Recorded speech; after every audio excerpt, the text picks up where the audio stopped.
Vamos ser bem sinceros. Todo mundo está nos assistindo aqui, deve ter pessoas que são comerciários, gente que trabalha com serviço.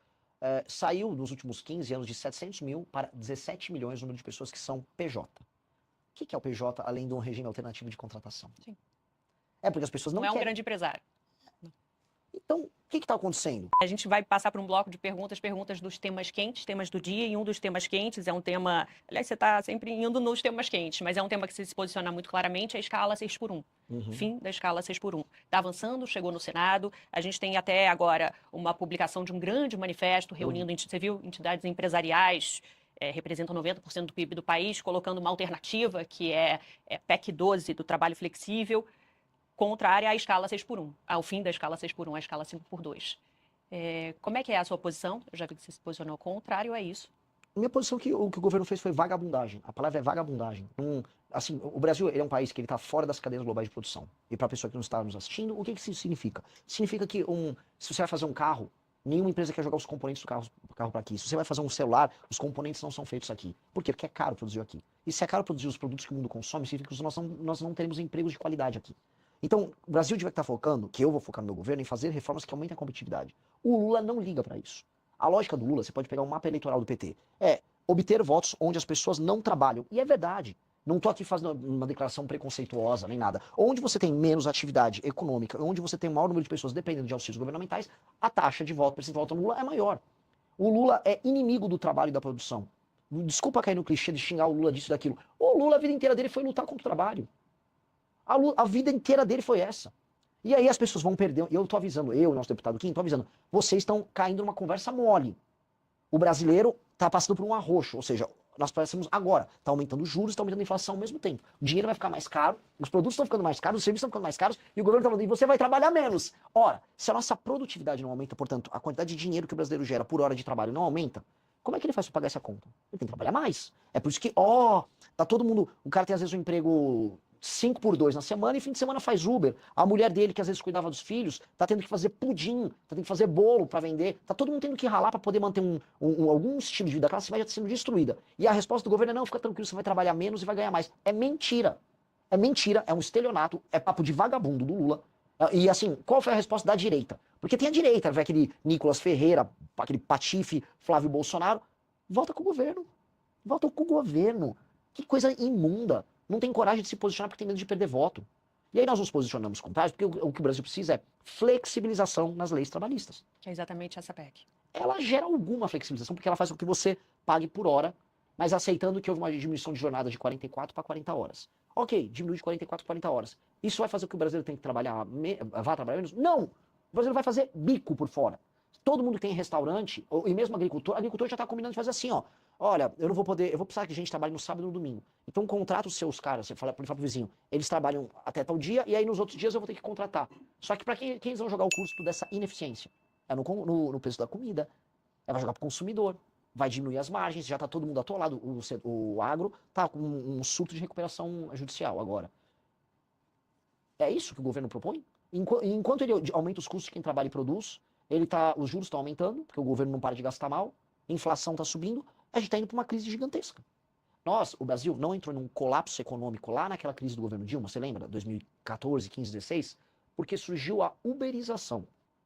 Porque foi na mesma época que chegaram os aplicativos no Brasil, e aí todo mundo que perdeu o emprego pôde virar entregador ou pôde virar motorista de Uber. E aí milhões, porque pensa assim, são milhões de motoristas, milhões de entregadores. E o núcleo familiar dessas pessoas? Quantas dezenas de milhões de pessoas não foram salvas da pobreza extrema nos grandes centros urbanos por conta da chegada da tecnologia?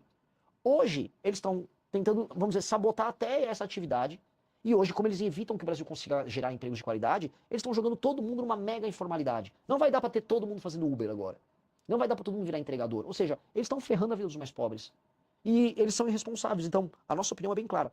Nós temos que flexibilizar as leis trabalhistas. E é flexibilização pagando por hora, gerando concorrência nos sindicatos. Porque o que vai acontecer? Se você tem um sindicato A, B ou C de entregadores, e aí um sindicato ele tem uma estratégia mais eficiente para representar um conjunto de entregadores, ele pode fazer as negociações patronais. Os Estados Unidos tem isso, várias nações têm isso. Aqui não, tem que ter um sindicato que tem uma federação lá, uma dessas confederações sindicais, que controla ele, ela faz os negócios que ela faz com as grandes empresas, né? Porque todo mundo sabe, elege os deputados que ela precisa eleger, especialmente pelo PT, e não liga pro resultado do sindicalismo dela. Veja só, eu não sou contra sindicatos, eu tô falando aqui, tem que ter mais sindicatos concorrendo entre si e, paralelamente, o trabalhador faz o contrato dele do jeito que ele quer fazer. E flexibiliza. As experiências internacionais vão todas na linha de quem flexibiliza, gera mais emprego e gera mais renda. Então, é o que nós temos que fazer. Se avançar, e é o que parece, a votação da redução da escala 6x1, você, se eleito, trilharia algum caminho para tentar derrubar? Eu faria diferente. Já que eles destruíram a CLT com isso, eu vou propor um novo regime de contratação paralelo. Porque, olha só, já existe. Vamos ser bem sinceros. Todo mundo que está nos assistindo aqui, deve ter pessoas que são comerciários, gente que trabalha com serviço. Saiu nos últimos 15 anos de 700 mil para 17 milhões o número de pessoas que são PJ. O que é o PJ, além de um regime alternativo de contratação? Sim. É porque as pessoas não é um querem. grande empresário. Então, o que está acontecendo? Né? O cara que virou PJ, ele não virou um businessman. Ele está vendendo a força de trabalho dele, dando um cambalacho na CLT, que não funciona. Ora, que tal nós aceitarmos que isso é um cambalacho e nós criarmos um regime alternativo formal, tudo certinho, bonitinho, a pessoa não precisa criar uma PJ, que ela trabalha como pessoa física e ela vende a força de trabalho e preste o serviço dela de maneira mais tranquila. Mas aí derrubando uma suposta redução da escala que passaria? Aí a pessoa é livre para fazer, porque o PJ já é livre para Você fazer. vai apresentar uma alternativa. Alternativa. Aí as pessoas misteriosamente vão preferir a alternativa. É isso que vai acontecer. Porque do jeito que está, é um regime mentiroso que o Lula está usando para se reeleger, enganando pessoas em áreas urbanas que vivem um drama. Qual é o drama do cara, da pequena porcentagem da população que vive na escala 6x1? Que é uma pequena porcentagem. CLT 6x1 não é o grosso das pessoas que trabalham no Brasil. Pois bem, é o cara que é um trabalhador urbano, que demora horas para sair de uma periferia e trabalhar numa região mais central e voltar. Esse cara gasta 2 horas, às vezes 3 horas, para ir e voltar do trabalho, todos os dias. Esse cara não tem vida, ele está exaurido ao longo da semana. E ainda ele tem o trabalho no sábado. Pois bem, esse é o cara que no início se empolgou com o fim da escala 6x1. Ele está sendo enganado, estão mentindo para ele. Só que o governo nunca ofereceu para esse cara infraestrutura, sistema de incentivos para a instalação de empresas em regiões mais periféricas. Aí esse cara poderia gastar quer dizer, podia economizar essas horas que ele está no transporte trabalhando mais perto de casa. Ele não consegue.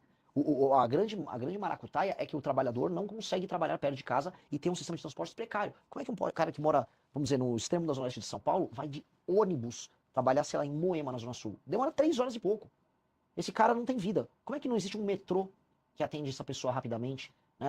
Porque o Brasil não tem grana para investir em infraestrutura. Por que não tem grana para investir em infraestrutura? Porque gasta mal dinheiro. É um ciclo. Ciclo vicioso. Anistia, se eleito, vai ter? Vai ter dosimetria. Porque cometeu crime. Eu vivo falando de lei e ordem.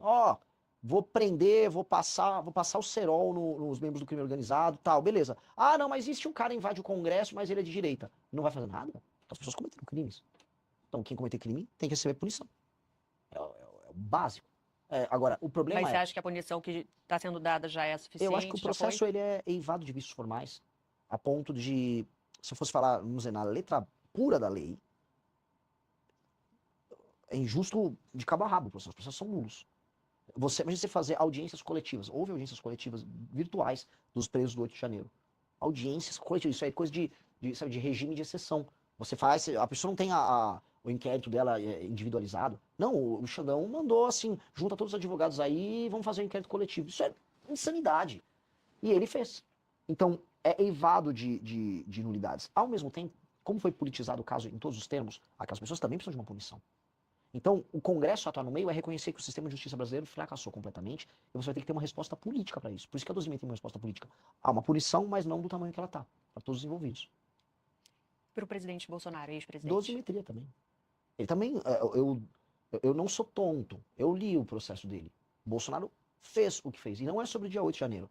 Jogar o dia 8 de janeiro no colo do Bolsonaro é uma narrativa que o STF quer para dizer que o STF derrotou os inimigos da democracia 8 de janeiro. 8 de janeiro é o menor dos problemas para o Bolsonaro. O problema do Bolsonaro foi o que ele fez antes. Foram as pessoas que foram incitadas pela equipe, e foi pegar as conversas pela equipe do governo dele, que respondiam diretamente ele. Foram as reuniões com a minuta do golpe, tratadas com chefes das Forças Armadas brasileiras, para cometer um ato ilegal. Foi a organização de uma militância virtual para levar as pessoas a fazer todos aqueles acampamentos. Ou seja, havia uma cadeia de comando, e não é que aqueles foram atos preparatórios. Já estava em execução um plano. E o Bolsonaro participou dessa execução do plano. Esse é o problema dele. Ele participou. Ele não brecou nenhuma das pessoas, ele se reuniu, ele falou o que falou com o Freire Gomes, com os generais. Então, ele precisa de alguma punição. Dito isso, o processo dele também é eivado de nulidades. Porque não passar a dosimetria é reconhecer que existe um tribunal de exceção tocado pelo Alexandre de Moraes. E aí o Alexandre de Moraes não quer que passe a dosimetria, porque no fundo ele está retirando as atribuições e autoridade especial que foi conferida de maneira ilegal a ele. Ele não é o juiz do Brasil. Então, a dosimetria, o Congresso resolve isso politicamente, acaba com esse inquérito maldito e vira essa página da história. Você falou do ministro Alexandre de Moraes. Para a gente fechar esse bloco, outro tema polêmico, impeachment de ministros do STF. Eu acho que ele merece, tanto ele quanto o Dias Toffoli estão mais do que merecedores de um impeachment na cabeça. Mais do que merecedores. E o Senado Federal, na próxima legislatura, tem a obrigação de andar com isso. Até porque qualquer CPI séria envolvendo o caso do Banco Master redundaria na investigação sobre eles e na queda desses ministros. Não à toa que o STF, junto com a Alcolumbre, junto num acordo com o próprio Flávio Bolsonaro, com o PP, todo mundo, esses caras derrubaram a CPI do Master, que aconteceria agora. Que uma das primeiras coisas que pegaria seria o sistema de compra de autoridades do senhor Daniel Vorcaro. Não apenas defendo, como acho que eles têm que ser punidos, eu acho que em se confirmando o que todas as provas nos levam a crer, os envolvidos todos têm que ir pra cadeia. Mais do que serem tirados das posições que eles têm. E essa é a situação que envolve não só ele como o Dias Toffoli. Será que avança essas investigações? Se você tiver o Lula ou o Flávio vencendo, não avança. Com certeza não avança. Basicamente, ambos fazem parte dessa máquina de corrupção brasileira que se tornou Brasília. Porque você tem um contínuo dos esquemas, né? As pessoas estão falando de polarização, mas será que as pessoas não se dão conta que os esquemas que se iniciaram no governo Bolsonaro, eles continuaram no governo Lula? Master e INSS. Esses esquemas, eles cruzam o governo, e na verdade o que você tem uma hora era o João Roma pelo governo Bolsonaro e o lobby do Ciro Nogueira pelo governo Bolsonaro pelo Master. Depois passa a ser o Jacques Wagner, não vai que ela vem antes do Master, mas passa a ser o Guido Mantega, o Lewandowski, a relação com o próprio Lula. Essas coisas vão flutuando. E se pensar, o Master ele começou com o Jacques Wagner e com o Rui Costa na Bahia em 2018, no Crédito Sexta, que é o início do escândalo. Então, esses escândalos, eles envolvem todo mundo ali. E ninguém tem interesse em mexer. Judiciário, liderança do Centrão, petismo, bolsonarismo. Renan tem. Você que está me assistindo, você que assistiu essa propaganda, você está desiludido com o seu país e todo mundo está desiludido com o seu país. Porque é uma sequência de fracassos. E você sente que o Brasil nasceu para ser aquele fracasso histórico. Nem futebol mais a gente vai bem. Tem que ficar torcendo para talvez ganhar de Marrocos. O que eu quero falar para todos vocês o Brasil nasceu para ser uma das 5 maiores nações do mundo e o nosso problema é um problema de liderança. Nós temos as piores lideranças políticas do mundo. Se nós trocarmos a liderança política do Brasil e se tivermos um foco em tornar o Brasil, esta nação, uma das 5 maiores nações do mundo, o seu futuro será glorioso, o meu futuro será glorioso, o futuro dos teus filhos será glorioso. Basta encarar nossos problemas e parar de conversa mole. É isso que eu tô propondo. Sem conversa mole, sem querer te agradar, falando a mentira doce que engana, mas que machuca, e sendo verdadeiro. Meu nome é Renan e eu estou aqui à disposição para esta grande aventura.